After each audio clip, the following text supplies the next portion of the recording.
तर वो लोगन देख सकत हन लोगन हम आज बनावे जातनी भिंडी के। गांव में एक रह के भिंडी ये बोले जाला, भिंडी के गांव में सबसे ज्यादा बनेला ये सब्जी। आ गांव में देहात में जो रहत हुई बाहर वाला तो उतना मसाला खाला ना, हमनी के तो खूब खाली सन। इससे गांव में बनेला भिंडी के सरसों मिर्चा वाला रस वाला सब्जी, सरसों मिर्चा के डाल के। कैसे कि हम मसाला तो बहुत खाने और पता ना बाहर के लोग खात हुई कि ना। तो हमार जब भिंडी निकले लगेला तो कौन भिंडी, भुजिया वाला भिंडी ना, जो खूब जुआई लोग के खूब काड़ा काड़ा हो गए लोग के एकदम, वो वाला भिंडी के सब्जी हम खानी, बाकी भिंडी के भुजिया ना।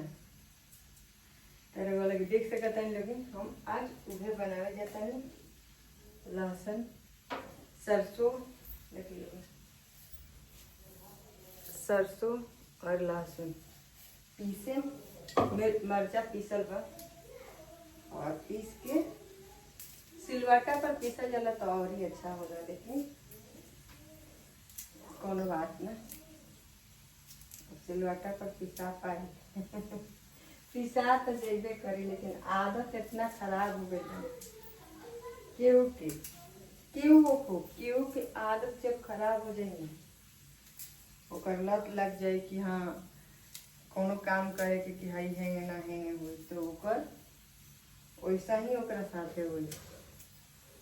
ठीक बा, तो देख ली लोगन दाल बना देले बनी, चावल बना के रख देले बनी और ये सब्जी ला मसाला पीसे देता है। आलू निकाल देले बनी, आलू उबाल देले बनी दाल में ही, आलू उबाल के जाता नहीं आलू चॉप बनाए और दाल चावल आलू चॉप और भिंडी के।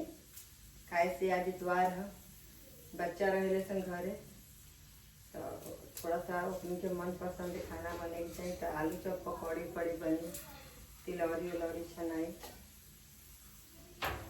और हमनी के तो रोज हमरा तो रोज चावल चाहिए और कोई के चाहिए चाहे ना चाहिए, लेकिन हमरा वो रोज चावल चाहिए। तो देखी का बना तो आगे चले रोल बन के दिखाएं। चावल बन गए, कढ़ाई चढ़ा देंगे और एक साइड में मसाला पीस देंगे।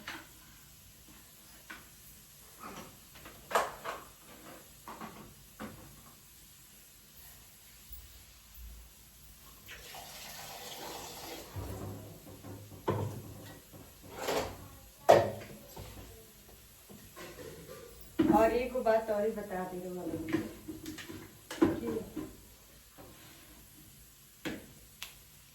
यहाँ के आज सुबह 5 बजे 4 बजे उठनी है, 5 साढ़े 4 में लगभग कोनो काम से केहू के फोन आयल है, कोनो काम से कहीं गई है।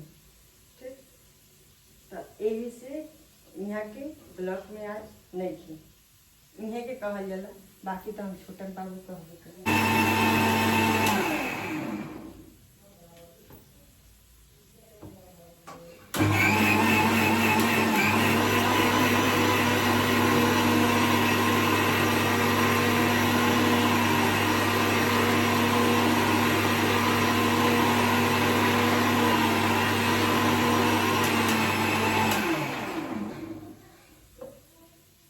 आ गए तो फिर चली लोगन रउआ लोगन के देख लोगन हमार मेहंदी। एक दिन रोवत रहनी नु कि हमार मेहंदी के कलर नहीं किया है, तो देख ली कितना अच्छा कलर है भाई। के गो बाला पहन रही कहाँ से चूड़ी सब निकाल के रख देंगे, काम करे के लाटा सानी करे, तो देख ली लोगन कितना कलर आई बा। और वो दिन अभी मेहंदी छोड़ा के तुरंत अब वीडियो बना ले रहने, ये बड़ा देख ली लोग। बताएं लोग कमेंट करके जरूर मेहंदी के कलर कैसे आएंगे। और एगो बात और ही, अगर वीडियो रे वालों हमरा पता बा कि वीडियो रे वालों भी देखता है लोग, तब वीडियो जब देखता है लोग तो अच्छा लगे तो एगो लाइक और कमेंट कर दिहल करी लोगन, काहे से उसे मनोबल बढ़ेला कि हाँ हम इससे ज़्यादा और ही काम करें। हम तो बाहर में बानी ना, हम तो गांव देहात के रहे वाला इंसान बानी। तो गांव देहात में तो अपन आदमी बहुत कम लोग करेला, अगल बगल वीडियो देखेला देख ले लेकिन लाइक ना करे। लेकिन सब कोई से हम निवेदन करतन कि जे जे हमारे वीडियो देखता एगो लाइक और कमेंट जरूर करी। जहाँ कमी बेसी हुई वहाँ बताई, लेकिन लाइक और कमेंट कर दिला से हाथ में दर्द ना हो। ठीक तो कर दिहल कर हम लोगन, याद दिला देनी है। तो चल लोगन देख सकते हैं लोगन भिंडी फ्राई करते हैं। और यहाँ हमरा झांस लागता, इससे एडजस्ट फैन चालू कर देते हैं। ऐसे घर में बनाई ले ना, घरे में किचन रूम में मतलब 2 रूम बा, एगो ये साइड एगो ये साइड, तो यही रूम में बनाई ले। और इंस्टाग्राम पर हमार आज से काल तक पूरे वाला बा 21 के, तब पार्टी करे वाला बानी। जेकरा जेकरा आवे के बा आ जाई, सबके बुलावत नहीं, सब कोई के जे जे हमारे वीडियो देखत होते तो बहुत अच्छा से पार्टी करत घरे में। तो रउआ लोग भी देख सकता इन लोगन, हम अभी जातनी आलू चप बनावे। पनीर के रउआ लोगन आलू चप बनावेला पनीर के इस्तेमाल करे लोग तो बहुत अच्छा बने, एकदम गोल गोल। रउआ लोग देख सकता हैं, हाथ में चिपकी भी ना, और बहुत अच्छा बन के तैयार भी होगी।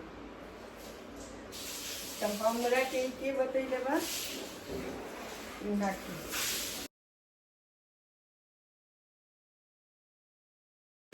तो चली लोगन मिला तनी फिर रउआ लोगन से अगला ब्लॉग में। तब तक के लिए बाय।